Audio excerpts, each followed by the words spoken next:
आज हम डिकोड करेंगे इश्का वे छड़िया, ज़ीशान अली का वो गाना जो सिर्फ हार्ट ब्रेक नहीं, पंजाब की कहानी, सूफी डिवोशन और हीर रांझा के दर्द का मिला जुला रूप है।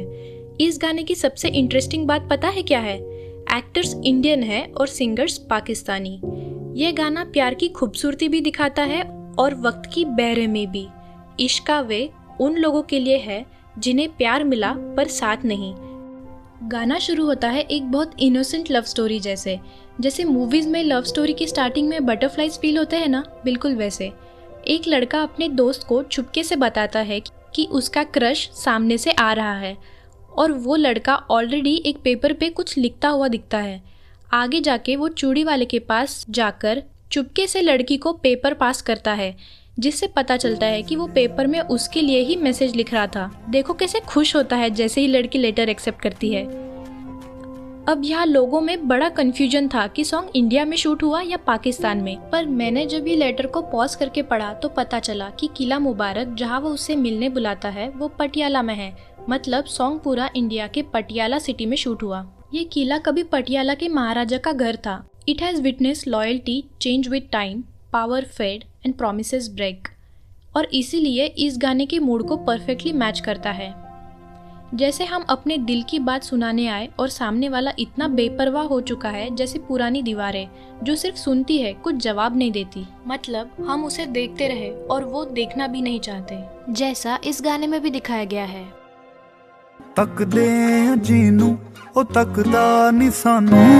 फिर आता है सीन जहाँ दोनों के घर पे उनके बारे में पता चल जाता है और दोनों अपने पेरेंट्स को समझाने में लगे हुए हैं।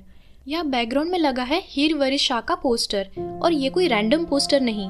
पोस्टर में हीर और रांझा की प्रेम कहानी है। रांझा बांसुरी बजाते थे जैसे पोस्टर में दिखता है।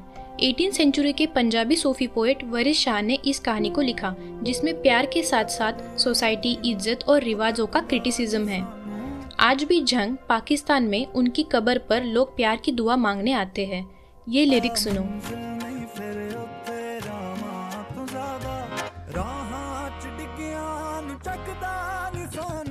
कुछ लोग मंजिल नहीं होते, सिर्फ रास्ता होते हैं। वो हमें सिखाकर चलते बैठे, पर हम उनको अपनी जिंदगी समझ बैठे। Just like Ranjha, just like us. कभी कभी हम प्यार को मंजिल समझ लेते हैं और सामने वाला हमें सिर्फ एक फेज समझता है। और यहाँ दूसरी तरफ एक सूफी सेंट का पोस्टर। सूफियाना इश्क मतलब प्यार बिना शर्त, बिना शिकायत। लेकिन यहाँ इनके इश्क का इम्तिहान लिया जाता है क्योंकि इनके पेरेंट्स इनके प्यार के खिलाफ है।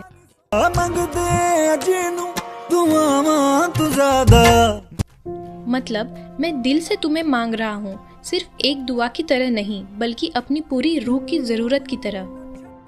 अंत में सोसाइटी जीत जाती है और लड़की की फोर्स्ड मैरिज हो रही है। लड़का कहता है जो इंसान छोटी गिरावट पर भी साथ ना दे वो मुश्किल वक्त में सहारा नहीं बन सकता।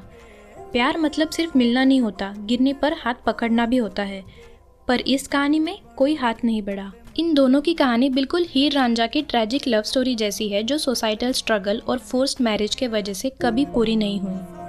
इसीलिए गाने में बार बार लड़का कह रहा है,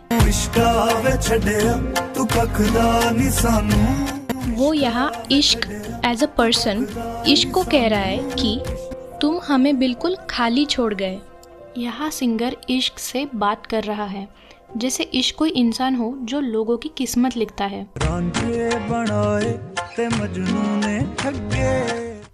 यहाँ रांझा और मजनू एक सच्चे आशिकों के सिंबल है। लिरिक्स में वो बोल रहा है, ए इश्क तू कुछ लोगों को रांझा बना देता है, सच्चा, दीवाना और वफादार, पर कुछ लोगों को मजनू बना के ठग भी लेता है। उनको दर्द, तन्हाई और धोखा दे देता है।